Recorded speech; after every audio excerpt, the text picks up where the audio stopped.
Christ est mort pour vous. Si simplement vous croyez, vous avez la vie éternelle. Quelle en est la preuve? La Bible le dit. Mais remarquez que la Bible déclare aussi que la loi de l'esprit de vie en Jésus-Christ m'a affranchi de la loi du péché et de la mort. Par conséquent, je suis déjà affranchi. J'ai été délivré de la loi du péché et de la mort. Même s'il y a des centaines, des milliers, que dis-je, des dizaines de milliers de péchés, je suis délivré de tous. Je suis délivré même de la mort spirituelle en Adam. Croyez-vous cette parole? Croyez-vous que vous êtes déjà délivré de la loi du péché et de la mort? La Bible déclare que vous êtes affranchi. Si vraiment vous le croyez, vous crierez « Alléluia, loué soit Dieu, gloire à Dieu, béni soit son très saint nom, Alléluia. Je suis affranchi de la loi du péché et de la mort parce que la parole de Dieu le dit. Avez-vous un péché particulier ou quelques pensées impures que vous ne pouvez vaincre?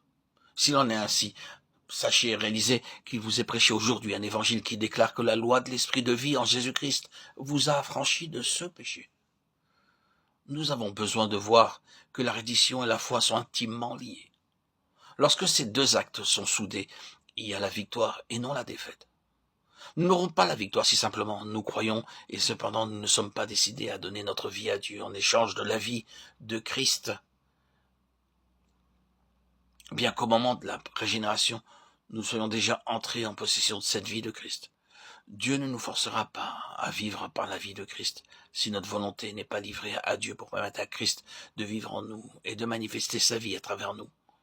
De plus, si seulement nous nous livrons mais ne croyons pas, cette reddition sera réduite à une œuvre morte.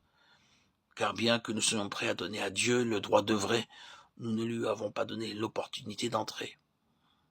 À cause de cela, nous devons lever notre tête pour regarder à Dieu et lui dire « Je te remets ce que j'ai, ce que je suis, tout, et je suis disposé à te laisser travailler. » Et croire que Dieu a déjà travaillé selon sa parole. Car Christ est occupé de tous les conflits. Car le divin gouvernement est sur ses épaules.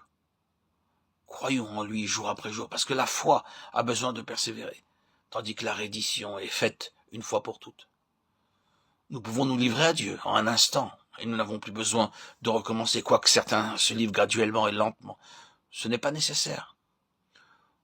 Nous ayant remis à Dieu dans la reddition, nous croyons qu'il fera que Christ vive sa sainteté, sa victoire en nous et à travers nous. Précédemment, nous avons été sauvés du châtiment de l'enfer. Maintenant, nous le sommes de la puissance du péché. Il n'y a rien à faire excepté de nous livrer et de croire. Puissions-nous prouver que nous sommes vraiment victorieux? C'est très simple, croire seulement. Sans la foi, on ne peut rien faire. Mais avec la foi, il y aura une transformation. Parce que Dieu l'a dit, louons-le et remercions-le.